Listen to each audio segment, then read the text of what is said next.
લેટેસ્ટમાં હમણાં WWDC 25 જે Apple every year એક ઇવેન્ટ કરે છે. એપલે આ વર્ષેથી એક નવો સુધારો કર્યો છે.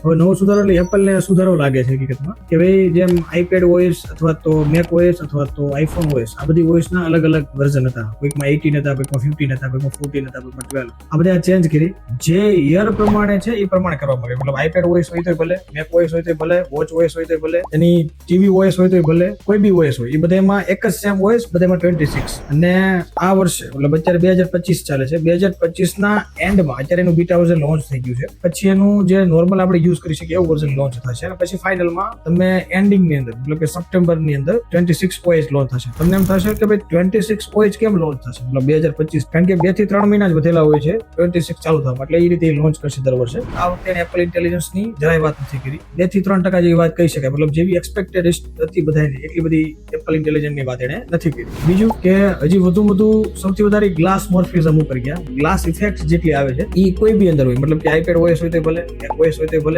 ગમે હોય એની અંદર ગ્લાસની જે ઇફેક્ટ છે એની અંદર વધારે વાત કરી છે. સેકન્ડ થિંગ એવી છે કે આઈપેડ ની અંદર બહુ સુધારા લાવવા માંગે છે. આઈપેડ ની અંદર ઘણા બધા સુધારા લાવ્યા. એની અંદર મેન મને અત્યાર સુધીમાં જે પ્રોબ્લેમ લાગતો હતો ફેસ થતો હતો, મેક ઓએસ અને આઈપેડ ઓએસ આને સિમિલર કરવા માંગે છે. એટલે એ one of the best thing છે. મતલબ કે તમે એની અંદર ટેબ ખોલી શકો ને અથવા તો એવી રીતે તમે કરી શકો જેવી રીતના મેક ની અંદર કરતા હતા. નેક્સ્ટ થિંગ કે વોચ ની અંદર એ લોકોએ એટલું પર્સનલાઇઝ એટેન્શન આપેલું છે કે તમે ગાઈડન્સ તમને કોઈક આપતું હોય એવી રીતે એને વોચ ઓએસ બનાવેલી છે. અને થર્ડ થિંગ ઇઝ ધેટ કે એને થોડું કોલ લોગ ની અંદર સુધારો લાવેલા છે. કેમેરા એપ્લિકેશન છે એની અંદર થોડો ઘણો સુધારો લાવ્યા છે. તો મેન એને ગ્લાસ ઇફેક્ટ્સ ની અંદર એને વધારે ધ્યાન દીધું છે. જોઈએ હવે આ લોકોને મતલબ કે પબ્લિક ને કેટલું પસંદ આવે, કારણ કે એપલ ની એવરીથિંગ હંમેશા સૌથી પહેલા લોકોને પસંદ નથી આવતી. પછી એ જ વસ્તુ લોકોને સૌથી વધારે પસંદ આવે છે. જોઈએ ગ્લાસ ઇફેક્ટ્સ ની અંદર કેવી રીતે કામ કરે છે.